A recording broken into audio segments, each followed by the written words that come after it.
계신 분들에게 인사하면서 출발하도록 하겠습니다. 참 잘오셨습니다. 사랑합니다. 축복합니다.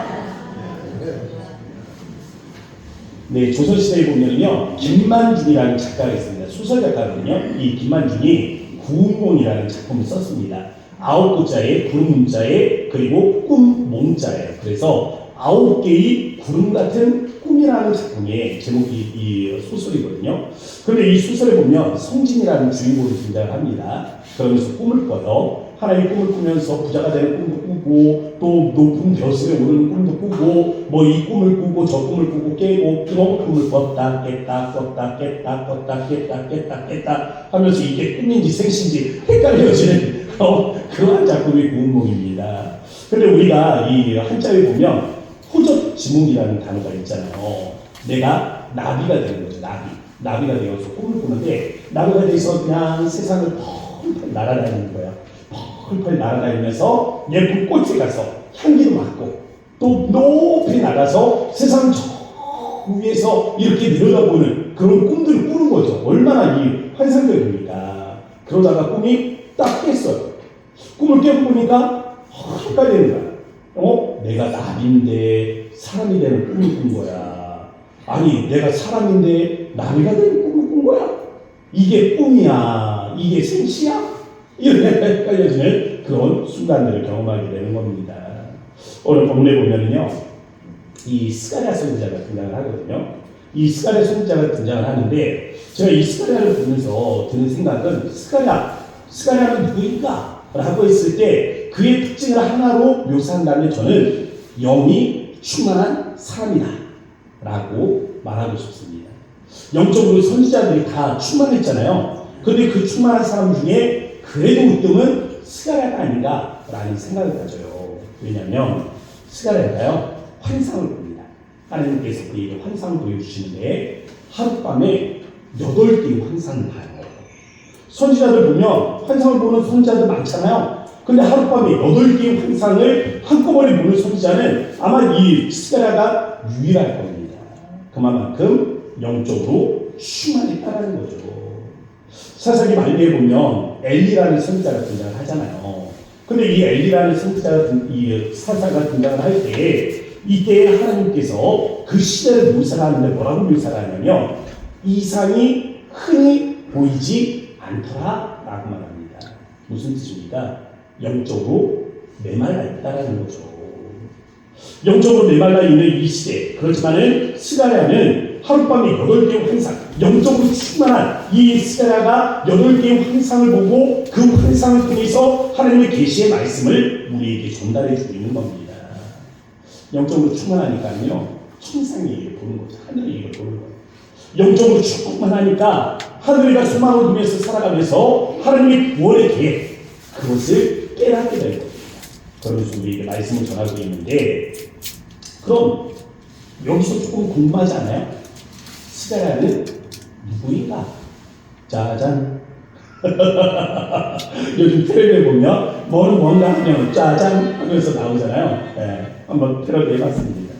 자, 스가랴서 1장 1절 우리 말씀을 다 함께 읽어보도록 하겠습니다. 시작. 다리오 왕 제6년 8째 달에 여호와의 말씀이 이또의 손자 베레가리 아들 선지자 스가랴에게 임하니라 이르시되. 아멘. 여기 보면 이또의 손자라고 되어 있죠. 이또의 손자. 느헤미야서 12장 6절에 보면 어떤 말씀이 있냐면 이또 계열에서는 스가랴가 있고 라는 말씀이 있습니다. 그럼 이또가 누구냐 했을 때 이또는 제사장이에요. 그럼 제사장의 손자입니다. 누구예요? 제사장입니다. 제사장 가문에 제사장이 뭐로 부름을 받았어요? 선지자로 부름을 받았다라는 거예요. 그의 환상에 등장하는 핵심 인물이 하나가 있어요. 여호수아라는 이 인물인데 저는 이 여호수아라는 이 인물을 통해서 스가랴에게 주신 하나님의 말씀, 이 계시 말씀에 대한 의미를 함께 깨닫는 은혜를 나누고자 합니다. 이러한 깨달음이 저와 여러분 안에 함께 할 수 있기를 주의 이름으로 축복합니다. 자, 첫 번째 말씀의 제목, 여호수아는 바로 그 싹이다. 뭐라고요? 싹이다. 싹. 이 스가랴가 특별한 이유는요, 이 스가랴에게 하나님께서 천상의 일을 보여주셨잖아요. 이 천상의 놀라운 하나님의 구원의 계획들을 보여주시는데 어떤 것들을 보여주냐면 메시아가 나심과 그리고 그 메시아가 어떠한 삶을 사는가 그리고 그 죽으심에 대해서 자세하게 이 스가랴는 지금 우리에게 계시해 주고 있습니다. 보면은요, 이 겸손과 평화의 왕으로 오신 이 예수 그리스도를 스가랴에서 9장 9절 말씀은 이렇게 묘사하고 있어요. 화면 한번 보세요. 그는 공의로우며 구원을 베풀며 겸손하여 나귀를 타나니 나귀의 작은 것 곧 나귀 새끼니라. 아멘. 자, 우리 나귀 새끼 누가 탔는지 기억하세요? 예수님께서 타셨죠? 언제 타셨습니까? 예루살렘의 입성에 들어가실 때. 그걸 지금 누가 보고 있어요? 스가랴가 보고 있는 거예요. 스가랴는 예수님 오시기 500년 전의 사람이에요. 근데 예수님을 지금 보고 있는 겁니다. 그 예수님을 바라보면서 이 계시의 말씀을 기록하고 있는 거예요. 얼마나 이 묘사가 생생한지 그냥 보고 설명하는 사람처럼 그 장면을 보고 와서 설명하는 사람처럼 그렇게 묘사하고 있잖아요. 더불어서 스가랴 11장 13절에 어떤 말씀이 있는지 아세요? 한번 보세요. 화면을 보면 제가 읽어드릴게요. 그들이 곧 은 30개를 달아서 내 품삯을 삼은지라. 자, 은 얼마요? 30. 이 은 30을 누가 누구에게 줬습니까? 대제사장이 가룟 유다에게 어떤 값을 줬어요? 예수님. 예수님의 몸값, 예수님의 생명값으로 은 30을 달아줬단 말이에요. 그걸 지금 누가 알고 있어요? 스가랴가 알고 있는 겁니다. 더불어서 선한 목자와 양들의 흩어짐에 대해서도 지금 계시 말씀을 주는데요. 이 스가랴에서 13장 17절 말씀, 우리 요 화면 보고 한번 요 부분만 같이 읽어볼게요. 시작. 내 목자, 내 짝된 자를 치라. 목자를 치면 양이 흩어지려구나. 아멘. 자, 이 말씀이 어느 때인지 기억나세요? 예수님께서 제자들과 함께 겟세마네 동산에 오르셨죠? 기도하시고 내려오시는데 가룟 유다가 와서 입을 맞추죠. 그러면서 이 유대 병정들이 예수님을 잡아가려 하죠. 이때 베드로가 칼을 들어서 말고의 길을 자르죠. 예수님께서 칼을 집어넣으라 하죠. 집어넣으라고 할 때 베드로와 더불어서 모든 제자들이 혼비백산하면서 도망가지 않습니까? 마가라는 제자는 그냥 옷을 홀딱 벗어놓고 그렇게 도망가잖아요. 지금 그 모습을 누가 묘사하고 있어요? 스가랴가 묘사하고 있는 겁니다. 근데 이보다 더 자세한 내용들이 많아요. 근데 저는 그 자세한 내용들을 다 얘기하고 싶은 게 아니에요. 제가 지금 주목하고 싶은 거는 여호수아입니다. 이 여호수아에게 초점을 맞추고 싶은 거예요. 여러분, 여호수아 알고 계시죠? 여호수아. 오늘 말씀의 제목이 뭡니까? 여호수아는 왜 면류관을 썼나? 이 말씀 제목 보고 아마 그런 사람이 있을걸요? 아, 여호수아가 면류관 썼나? 이 모세의 후계자 여호수아가 면류관을 썼었나? 그런 말씀인가? 생각하시는 분들이 계실지도 몰라요. 그런데 아니에요. 그 여호수아가 아니에요. 모세의 후계자, 모세의 제자 여호수아가 아닙니다. 동명이인이에요. 다른 사람이에요. 다른 사람의 이야기. 완전 그하고는 상관없는 완전히 다른 사람인데 이 여호수아라는 인물은 스가랴에서 3장에 보면 환상 가운데 등장하는 인물입니다. 이 스가랴에서 3장이 등장하면서 그 이후에 보면 스가랴의 모든 이 계시의 중심에 누가 있냐면 이 여호수아가 있어요. 그의 직분이 뭐냐면 대제사장입니다. 여호수아라는 이 이름의 뜻은요, 구원하다라는 뜻입니다. 구원자라는 이런 뜻을 가지고 있어요. 근데 이 여호수아라는 이름에서 우리 호세아서 있죠. 호세아서의 이 호세, 이 호세아도 구원자라는 뜻이거든요. 이름이 여호수아에서 호세아. 이 히브리어를 배우는 사람들이 보면 이름이 비슷해요. 모음이 다른 거지 자음은 똑같습니다. 근데 이 호세아가 예수아로 또 변화해 됩니다. 그러면서 또다시 예수로 변화해 됩니다. 여호수아, 호세아, 예수아, 예수. 점차적으로 이렇게 이름이 변형이 되는데 이 천사가 마리아의 남편 요셉을 찾아오죠. 그러면서 마리아가 아기를 낳을 거라 그래요. 그 아기 이름을 뭐라 하라 했습니까? 예수. 원래대로 하면 여호수아. 왜? 여호수아의 편이 예수이기 때문에. 그 이름을 여호수아라 하라, 예수라 하라 하면서 해석해주는 말씀이 있어요. 뭡니까? 이는 그가 자기 백성을 그들의 죄에서 구원할 자이십니다. 스가랴 3장 8절 말씀에 보면 신학적으로 굉장히 의미 있는 말씀이 등장을 합니다. 한번 우리 읽어보도록 할게요. 스가랴서 3장 8절 말씀. 자, 우리 다 같이 읽어보도록 하겠습니다. 시작. 대제사장 여호수아야, 너와 네 앞에 앉은 내 동료들은 내 말을 들을 것입니다. 이들은 내 교회 사람들이라. 내가 내 종 싹을 나게 하리라. 아멘. 이사야 선지자도요, 이 스가랴하고 비슷한 이 말씀을 예언을 하고 있습니다. 이사야는 뭐라고 말하냐면 이새의 줄기에서 한 싹이 난다고 해요. 그리고 그 뿌리에서 한 가지가 나올 것이라고 말합니다.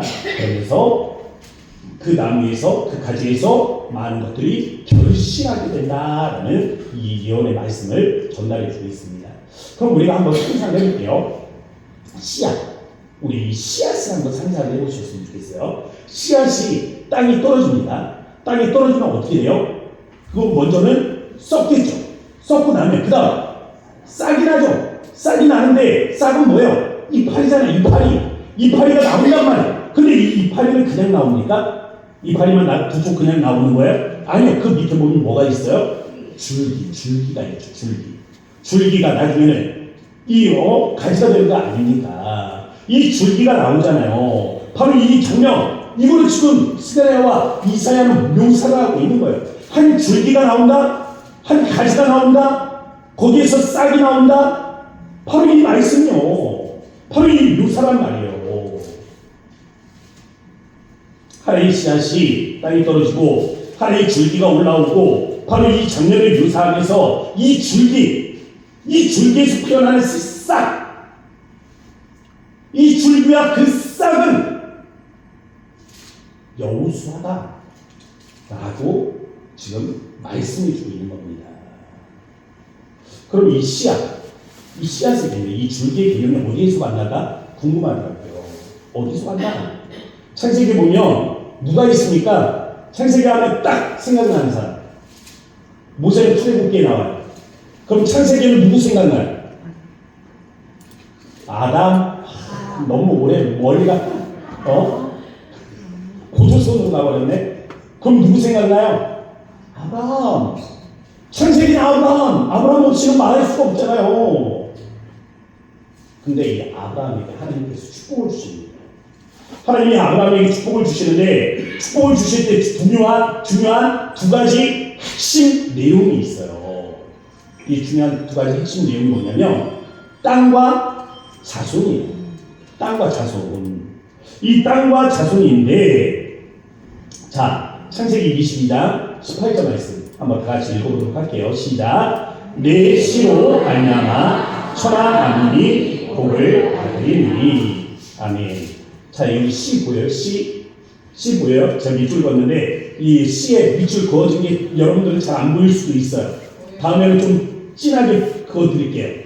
근데 어쨌든 내 씨의 밑줄이 쫙 그어져 있단 말이에요. 이 씨가 뭐냐? 이 씨가 뭔지 아세요? 저는 몰라요. 그런데 사도 바울이 해석을 해줬습니다. 뭐라고 해석을 하냐면 이 씨는 예수 그리스도다. 어디에서 그런지 아세요? 갈라디아서 3장 16절. 우리 말씀 한번 읽어보도록 하겠습니다. 다 같이 읽습니다. 시작.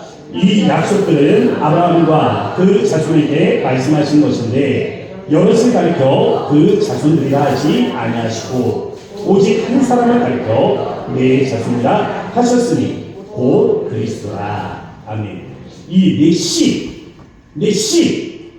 내 자손 했을 때 그것을 이 접합명사로 사용하게 되면 너로부터 나오는 모든 자손들을 이야기할 수가 있어요. 다시 말하면 이스라엘 전체를 이야기할 수 있습니다.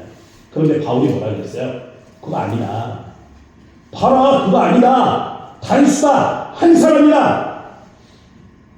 내 씨, 바로 그 자손, 바로 그 사람, 바로 그럼 그 한 사람이 누굽니까? 예수 그리스도라고 바울이 우리에게 전달해 주고 있는 겁니다. 아브라함에게 씨앗이라고 그러셨죠? 이사야에게는 다른 줄기라 했어요. 그럼 스가랴에게 싹이라 하셨습니다. 바로 이렇게 예언된 이가 누구예요? 예수 그리스도세요. 자, 두 번째 말씀의 제목은 그럼 여호수아에게 왜 면류관을 씌웠을까? 라는 겁니다.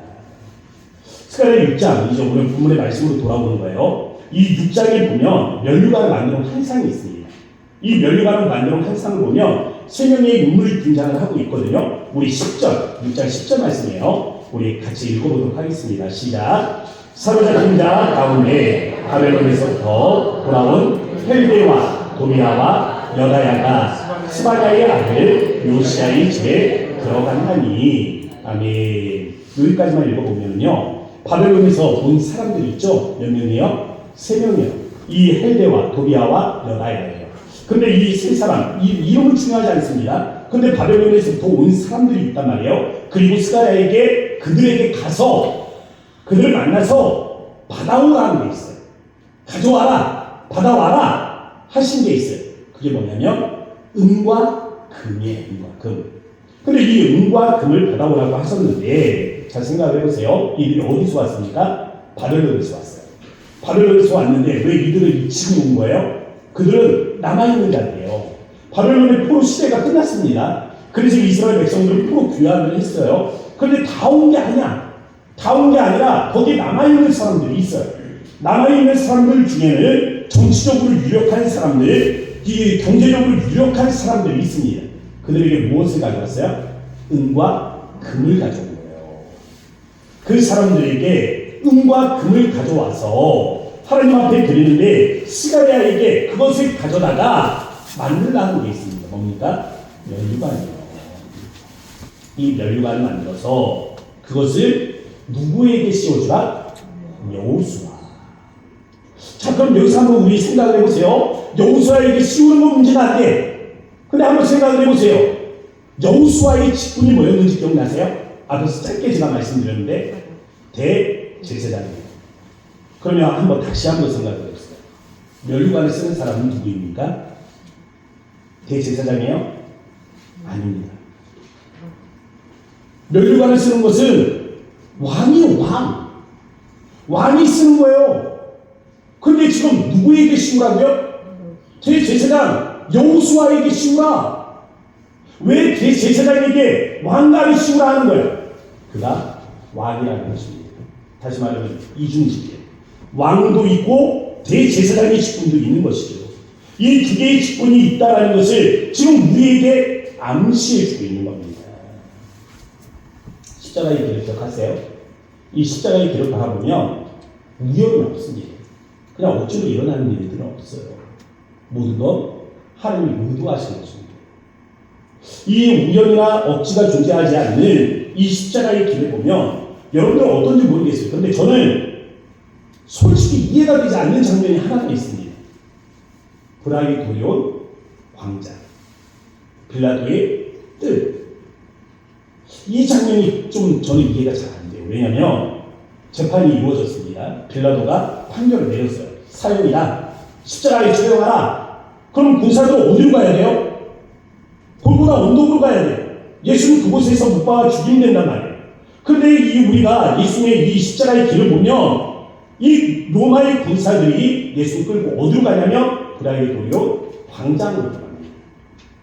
거기 가서 뭐 하는지 아세요? 예수님에게 홍포를 입혀요. 붉은 옷. 예수님의 옷을 다 빨려 입히고 홍포를 입힙니다. 그리고 이 머리에 같이 면류관을 만들어서 씌우게 돼요. 뭐 하려는 거예요? 예수님을 희롱하기 위한 목적입니다. 그런데 이 장면을 보면은요, 악은 예수님을 희롱하기 위해서 홍포를 입혔습니다. 거기에다가 다시 면류관을 씌웠어요. 그런데 하나님은 무엇을 하시는지 아세요? 그들의 악을 사용하여 하나의 진리의 메시지를 선포하고 있다는 것입니다. 예수는 그리스도시다. 그리스도라는 말은 기름 부음을 받았다라는 거예요. 기름 부음을 받은 자는 곧 예수 그리스도, 곧 예수는 왕이시다 라는 메시지를 전달하고 있는 겁니다. 그래서 우리가 예수님의 십자가를 보면요, 예수는 그리스도다 라는 이 메시지가 계속 반복이 됩니다. 계속 전달돼요. 죄가 없이 형장에 섰을 때 빌라도의 입술을 열어서 고백하게 하셨어요. 내가 유대인의 왕이냐? 예수님 딱 한마디 하셨습니다. 그래, 네가 참말을 하고 있는 거다. 네가 진리를 말하고 있구나. 딱 한마디 하셨어요. 십자가에 못 박혀 죽으실 때에도 그의 머리맡에는, 예수님의 머리맡에는 죄패가 있었어요. 이 죄패에 뭐라고 쓰여져 있는지 아세요? 유대인의 왕. 십자가에 함께 못 박혀 죽는 두 강도들이 있었잖아요. 그들의 무지함과 그들의 그 완악한 입술로 뭐라고 고백하게 하시지 아십니까? 이스라엘 왕 그리스도. 갈대로 오늘 예수님을 머리를 툭툭 치면서 침을 뱉고 가시 면류관을 씌우고 홍포를 입혀서 희롱하던 로마의 군사들의 입술을 통해서 하나님은 진리를 말하게 하셨습니다. 유대인의 왕이요. 지금 예수님의 십자가는 가장 비참해요. 예수님의 십자가는 가장 처참합니다. 그런데 하나님은 진리를 알지 못하는 우매한 자들의 입술을 통해서 끊임없이 반복하고 또 반복하면서 진리를 말하고 있는 거예요. 예수는 그리스도다. 예수는 왕이시다. 대제사장이면서 동시에 왕으로 부름을 받은 이가 있다라는 것입니다. 과거에는 없어요. 대제사장이면서 더불어서 왕으로 부름을 받은 자는 없습니다. 출애굽 이후에, 아니요, 그 이전에도 없죠. 유일하신 분, 왕이면서 대제사장의 직분을 감당하시는 분은 예수 그리스도밖에 없는 거예요. 오늘 본문의 말씀은 그에게 여호수아라는 이름을 붙이고 있습니다. 천사는 그분의 이름을 예수라 했어요. 여호수아는 축약하면 예수가 되는 것입니다. 본문에 예수님께서 행하신 중요한 사역이 있습니다. 한번 화면을 보세요. 12절 말씀 중간부터 읽어보겠습니다. 다 같이 시작. 보라, 싹이라 이름하는 사람이 자기 곳에서 돌아나서 여호와의 전을 건축하리라. 아멘. 여기 보면 싹이라 이름하는 사람이 있죠. 첫 번째 말씀의 제목이 무엇이었습니까? 여호수아. 그가 바로 싹이라. 싹이 누구예요? 여호수아예요. 여호수아라고 이름하는 이가 자기 곳에서 돋아나서 여호와의 전을 건축하리라. 근데 지금이 어느 때인지 아세요? 지금 스가랴가 이 계시의 말씀을 받은 이 때가 언제인지 아세요? 제2의 성전을 건축하고 있는 때입니다. 숫밥의 성전이 올라가고 있는 때예요. 근데 그게 이 말씀을 받은 거예요. 그러면서 뭐란 말입니까? 여호수아, 쌀이라 이름하는 이가 성전을 짓는 날. 지금 우리가 짓고 있는데 새로운 성전을 짓는다는 거예요. 예수님께서 이 땅에 오셨습니다. 예수님께서 유대인들에게 말씀하셨죠. 너희가 이 성전을 헐라. 내가 사흘 만에 다시 일으키리라. 예수님께서 말씀하신 대로 자기의 죽으심을 통해서 성전을 허물어 버리셨어요. 예수님께서 죽으실 때 성전에 일어난 놀라운 사건을 아십니까? 성전의 휘망이 찢어졌죠. 성전의 휘장이 찢겨짐으로 인해서 성전 시대의 종말을 구하게 된 것입니다. 그리고 딱 사흘, 딱 3일 만에 예수님께서는 부활하셨어요. 예수님께서 부활하심과 동시에 교회라는 새로운 성전 시대가 우리에게 열린 것입니다. 할렐루야! 네. 교회가 바로 이런 것입니다. 세 번째 말씀의 제목은 여호수아의 고귀한 사명, 평화의 언약이에요. 이렇게 교회라는 새로운 성전 시대를 연 여호수아, 예수님에게 또 다른 주어진 거룩한 사명이 있어요. 평화의 언약입니다.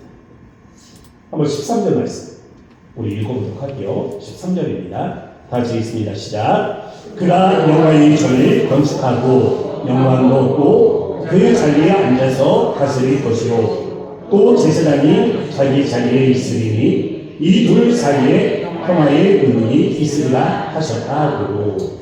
자, 평화의 언약. 이 평화의 언약이 누구 사이에 있다고요? 이 둘 사이에. 이 둘이 누구예요? 이 둘은 영광의 보좌에 앉아 다스리고 있는 왕과 제사장이에요. 왕과 대제사장 사이에 무엇이 있다고요? 평화의 언약이 있다고요. 여호수아 예수의 왕과 대제사장의 이중직을 지금 이야기하고 있는 것입니다. 성경에서 왕은 하나님의 정의와 공의를 상징해요. 그렇다면 대제사장은 하나님의 긍휼과 은혜를 상징합니다. 그 한번 생각을 해보세요. 하나님의 정의와 하나님의 긍휼이 교차하는 장소가 있습니다. 하나님의 공의로우심과 하나님의 은혜가 교차하는 이 장소가 있어요. 여기가 어디예요? 더 크로스, 십자가. 예수님의 십자가예요. 이 평화의 언약, 예수 그리스도의 십자가를 통해서 우리 안에 이루어질 이 은혜의 언약을 이야기하고 있는 것입니다. 히브리서 말씀은 이것을 새 언약이라고 말하고 있습니다. 시간에 13절 1절 말씀 한번 보세요. 13절 1절 다 같이 읽어보도록 하겠습니다. 시작. 그날의 죄와 더러움을 씻는 셈이 다윗의 족속과 예루살렘 주님을 위하여 열리리라. 아멘. 그 밑줄 그어지고 뭐예요? 그날의 죄와 더러움을 씻는 뭐요? 셈이 어디에 뭐 한다고요? 예루살렘 주님을 위하여 열리리라. 열리리라. 뭐가 열린다고요? 셈이 열린다고요. 이 셈은 뭐예요? 죄와 더러움을 씻는 셈입니다. 몸이 더러워졌어요. 더러운 게 묻었어. 어떻게 씻어낼 거예요? 물로 씻어내야죠. 그러면 우리 영혼의 죄야 뭐로 씻어낼 겁니까? 피에 죄의 삭슨 사망이다. 피는 생명의 근원이다. 그러므로 우리의 죄는 피로 씻을 수밖에 없다. 그날 이 죄와 더러움을 씻는 셈이 열린다 했죠. 그럼 예수님 죽으시는 장면 한번 상상을 해보세요. 예수님께서 죽으실 때 그 장면을 보면 피와 물이 쏟아져 나옵니다. 로마 군사들이요 예수님의 뼈를 꺾지 않습니다. 예수님 옆에 죽었던 두 강도의 뼈를 꺾었어요. 근데 예수님의 뼈는 꺾지 않아. 왜 꺾지 않는지 아세요? 창으로 옆구리를 찔러. 창으로 옆구리를 찔렀는데 거기서 뭐가 터져 나옵니까? 피와 물이 터져 나옵니다. 피와 물. 이게 뭐예요? 셈. 어디에? 예루살렘을 위한 그들의 죄와 더러움을 씻기 위한 셈이 어디에 있습니까? 예수 그리스도에게 있는 거죠. 이 셈이 나중에 이 스가랴서 말씀을 보면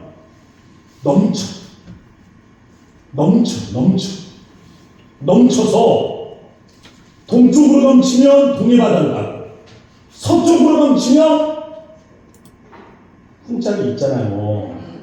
제가 이 동쪽은 동해 바다 어려워요? 서쪽은 서해 바다로 넘친다고요. 바다로 넘쳐서 가면 그 다음은 어디예요? 세계와 열방으로 이 은혜가 넘쳐흐르게 된다는 겁니다. 할렐루야! 그런데 이거는 전 목사는 아는 거예요. 예루살렘의 서쪽에는 뭐가 있게요? 서해바다. 예루살렘 서쪽에 서해바다로 간다잖아요. 그럼 예루살렘의 동쪽에는 뭐가 있게요? 그럴 줄 알고 물어본 거예요. 예루살렘 동쪽에는 동해바다가 없어요. 실크로드야. 인도 땅으로, 중국 땅으로 연결되어 있단 말이에요. 동해바다가 없어. 바다가 없는 곳이에요. 그런데 말씀은 뭐라고 말합니까? 그것이 넘쳐서 서쪽으로 넘쳐 서쪽 이 수의 바다로, 동쪽으로 넘쳐서 동해 바다로 넘쳐간다는 것. 이것은 하나님의 생명의 말씀이 세계와 열방 모든 나라를 위해 충만할 것을 예언하고 있는 겁니다. 그래서 15절 말씀이 있는 거예요. 15절 말씀 다 같이 읽어보겠습니다. 시작. 먼 데의 사람들이 와서 여호와의 전을 건축하리니 만군의 여호와께서 나를 너희에게 보내신 줄을 너희가 알리라. 너희가 만일 너희의 하나님 여호와의 말씀을 들을진대 이같이 되리라. 아멘. 여기서 보면 먼 데 사람이 등장을 하고 있죠. 이 먼 데 사람이 누구입니까? 먼 데 있는 사람, 이방인들을 이야기하는 거죠. 먼 데 있는 사람, 복음에서 멀리 있는 사람, 생명에서 멀리 있는 사람 누구예요? 이방인들이에요. 이 이방인들이 신뢰한 건 뭐예요? 이들이 와서 여호와의 전을 건축한다. 여호와의 전을 건축한다. 지금 여호수아가 지는 새 성전이 있잖아요. 이 새 성전, 이 새 성전은 무엇입니까? 교회잖아요. 교회.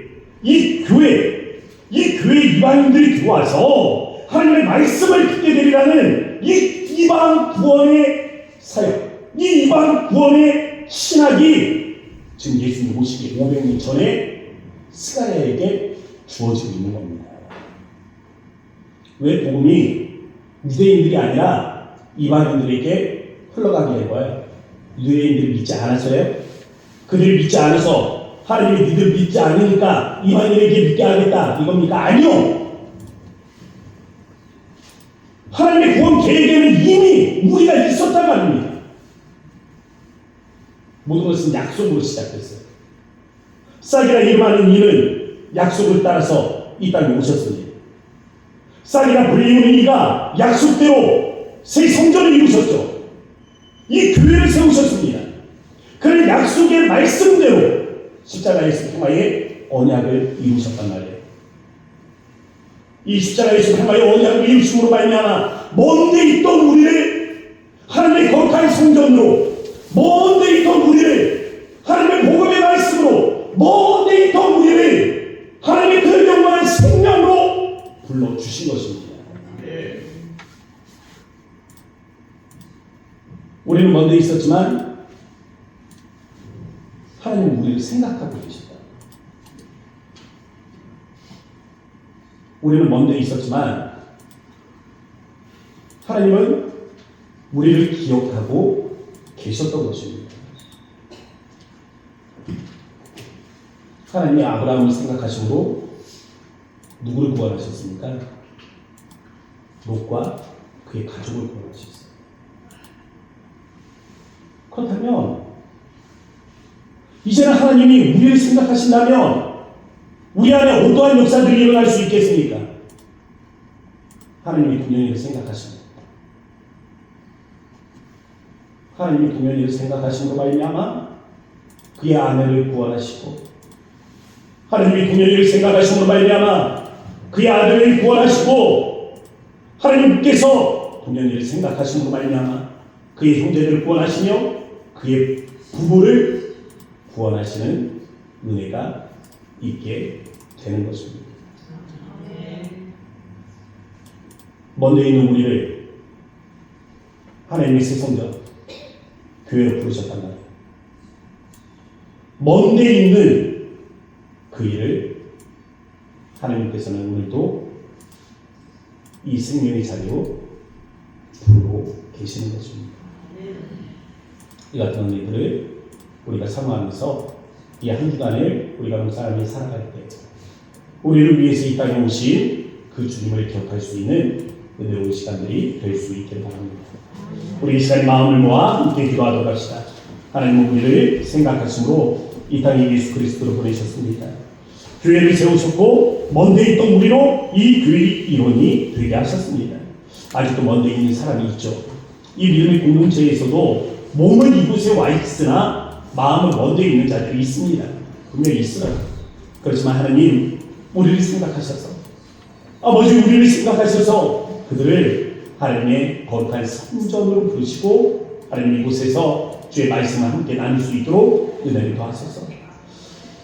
여러분들이 형제와 부모와 가족들 중에 먼데 있는 자들이 있을 겁니다. 그들을 위하여 기도할 때 하나님 오늘 나를 생각하셔서 아브라함을 생각하심으로 하나님 롯을 구원하셨다면 오늘은 나를 생각하심으로 우리 가정에 주의 구원의 은혜가 이루어지는 이와 같은 은총들이 함께하도록 인도하여 주옵소서. 우리 이 시간 마음을 모아 주의 이름 한번 부르시고 간절한 마음으로 기도하도록 합니다. 주여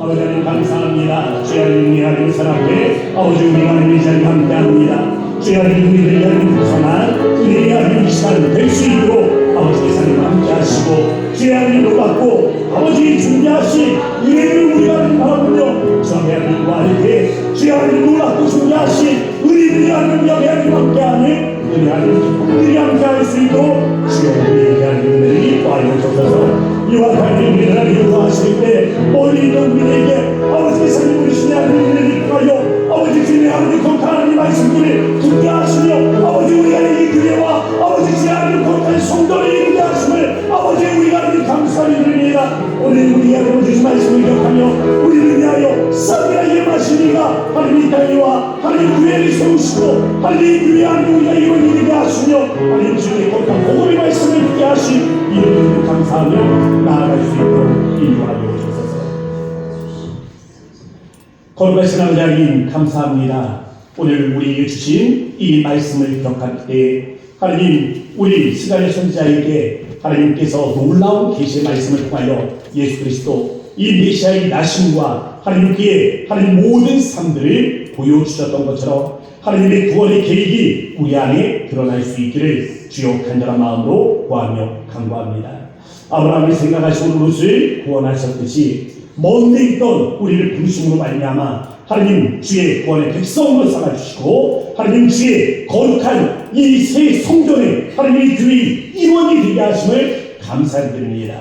이제는 우리를 생각하심으로 말미암아 우리의 가족, 우리의 형제, 우리의 자녀, 하나님 우리의 부모, 하나님 우리의 또한 이웃, 하나님 그리고 우리의 많은 이들 위에 하나님 믿음의 공동체 안에서도 하나님 같이 성도라 부르는 그 사람들 하나님 마음은 아직 멀리 있는 자들이 있다면 하나님 이 시간 은혜를 베푸셔서 예수 그리스도 우리의 모든 죄악들을 씻으심으로 말미암아 하나님과 화평의 언약을 맺게 하시는 하나님 주님의 거룩한 이름을 믿을 수 있도록 주여 우리에게 역사하여 주소서.